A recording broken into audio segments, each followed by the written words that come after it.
students, we are going to learn a new Hindi grammar topic, पत्र लेखन। आम लोगों का मानना है कि पत्र लिखने में किसी तरह का प्रयास नहीं करना पड़ता, लेकिन वास्तव में पत्र लेखन भी एक कला है। यही वह माध्यम है जिसके द्वारा व्यक्ति अपने मन के भावों को अपने या प्रियजनों तक पहुंचाता है। पत्र केवल हमारे कुशल समाचारों के आदान प्रदान का ही माध्यम नहीं है, बल्कि व्यावसायिक क्षेत्रों में भी पत्रों का बहुत महत्व बढ़ गया है। इसीलिए पत्र लेखन में अत्यंत सावधानी रखनी चाहिए। पत्र लिखने तथा उसके आकार प्रकार की पूरी जानकारी होना अत्यंत आवश्यक है। पत्र को लिखते समय हमें कुछ बातों को ध्यान में रखना चाहिए, जैसे पत्र की भाषा सरल और प्रभावशाली होनी चाहिए। पत्र के माध्यम से उसके लिखने का उद्देश्य स्पष्ट होना चाहिए। विषय से भटकना नहीं चाहिए। पत्र में अपने विचारों, भावों और सूचनाओं आदि को कम से कम शब्दों में लिखना चाहिए। पत्र स्वयं में प्रभावशाली होना चाहिए। ऐसी शैली का प्रयोग करना चाहिए जिसमें रोचकता और उत्सुकता का भाव हो। पत्र में प्रेषक के नाम एवं पते का तथा पाने वाले के नाम एवं पते का स्पष्ट रूप से उल्लेख किया जाना चाहिए। पत्र प्राप्त करने वाले के पद एवं संबंध का ध्यान रखते हुए शिष्ट भाषा का ही प्रयोग करना चाहिए।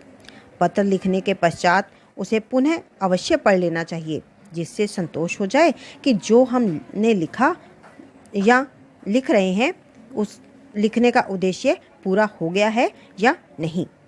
आइए अब हम जानते हैं कि पत्र कितने प्रकार के होते हैं। पत्र दो प्रकार के होते हैं, अनौपचारिक पत्र और औपचारिक पत्र। आज हम बात करेंगे अनौपचारिक पत्र की। अनौपचारिक पत्र क्या होता है? अनौपचारिक पत्र वह पत्र जो हम उन व्यक्तियों के लिए लिखते हैं जिनके साथ हमारे व्यक्तिगत और पारिवारिक संबंध होते हैं।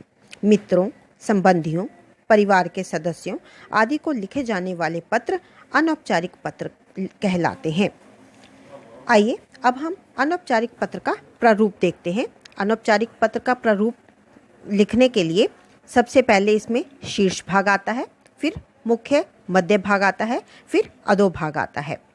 शीर्ष भाग में अपना पता, दिनांक और संबोधन आता है। मुख्य मध्य भाग के अंतर्गत संदेश आता है और अधोभाग के अंतर्गत अपना नाम और हस्ताक्षर आते हैं। लेकिन विद्यार्थियों को कभी भी किसी का नाम या पते के स्थान पर क ख ग का ही प्रयोग करना चाहिए या परीक्षा भवन ही लिखना चाहिए। आइए अब हम जानते हैं कि अनौपचारिक पत्र के कितने तरह के होते हैं। अनौपचारिक पत्र में आता है निमंत्रण पत्र, बधाई पत्र, शुभकामना पत्र, धन्यवाद पत्र, संवेदना पत्र और सूचना, सद्भावना व अन्य पत्र। सबसे पहले हम बात करते हैं निमंत्रण पत्र की। निमंत्रण पत्र विवाह, जन्मदिन, गृह प्रवेश, उद्घाटन आदि अनेक शुभ अवसरों पर अपने सगे संबंधियों, मित्रों व परिवारजनों को आमंत्रित करने के लिए निमंत्रण पत्र लिखे जाते हैं। निमंत्रण पत्र दो तरह के होते हैं, एक होते हैं व्यक्तिगत और दूसरे होते हैं सामाजिक पत्र। व्यक्तिगत निमंत्रण पत्र जो हम स्वयं अपने हाथों से लिखकर भेजते हैं और सामाजिक निमंत्रण पत्र जो छपवाए जाते हैं।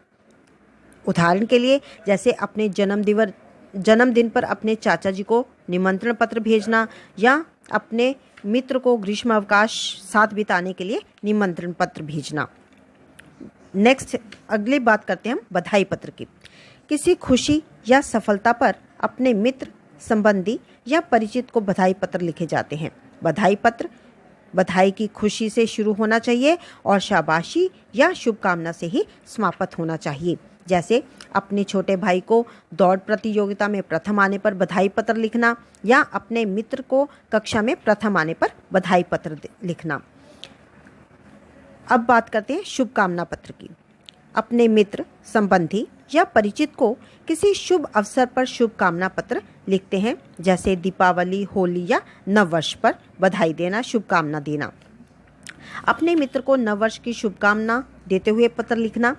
मित्र को उनके जन्म दिवस पर शुभकामना पत्र लिखना। आगे हम बात करते हैं धन्यवाद पत्र की। किसी के सहयोग देने पर, उपहार देने पर या किसी प्रकार का प्रसन्नतादायक उपकार करने पर धन्यवाद पत्र लिखे जाते हैं। ये धन्यवाद पत्र या कृतज्ञता से शुरू होते हैं और धन्यवाद पर समाप्त होते हैं। जैसे खोए हुए परीक्षा प्रमाण पत्र डाक से भेजने हेतु आभार प्रकट करते हुए नीरव गुप्ता को धन्यवाद पत्र लिखिए। इसी तरह से संवेदना पत्र अपने मित्र, संबंधी या परिचित को किसी हानि या दुख प्रकट करने के लिए संवेदना पत्र लिखे जाते हैं। इन पत्रों के अंतर्गत पहले ही वाक्य में दुख की अनुभूति प्रकट करनी चाहिए। जैसे अपने मित्र को उसके पिता की मृत्यु पर शोक प्रकट करते हुए संवेदना पत्र लिखना, या अपने मित्र के असफल होने पर संवेदना पत्र लिखना। अंत में हम बात करते हैं सूचना, सद्भावना व अन्य पत्रों की। सद्भावना व्यक्तिगत पत्र विभिन्न प्रकार के होते हैं। कुछ सूचना लेने या देने पर आधारित होते हैं। कुछ पत्रों में अनुमति या आदेश का भाव होता है। कुछ पत्रों में सलाह या सीख होती है तथा कुछ में सद्भावना प्रकट की जाती है। जैसे अपने मित्र को दहेज प्रथा की बुराइयां बताते हुए दहेज ना लेने के लिए पत्र लिखना, स्वास्थ्य की ओर ध्यान देते हुए तथा खेलों में भाग लेने के लिए प्रेरित करते हुए अपने मित्र को पत्र लिखना, आने वाली परीक्षा की तैयारी के विषय में अपने बड़े भाई से सलाह मांगते हुए एक पत्र लिखना। इस प्रकार से पत्र कई प्रकार के होते हैं।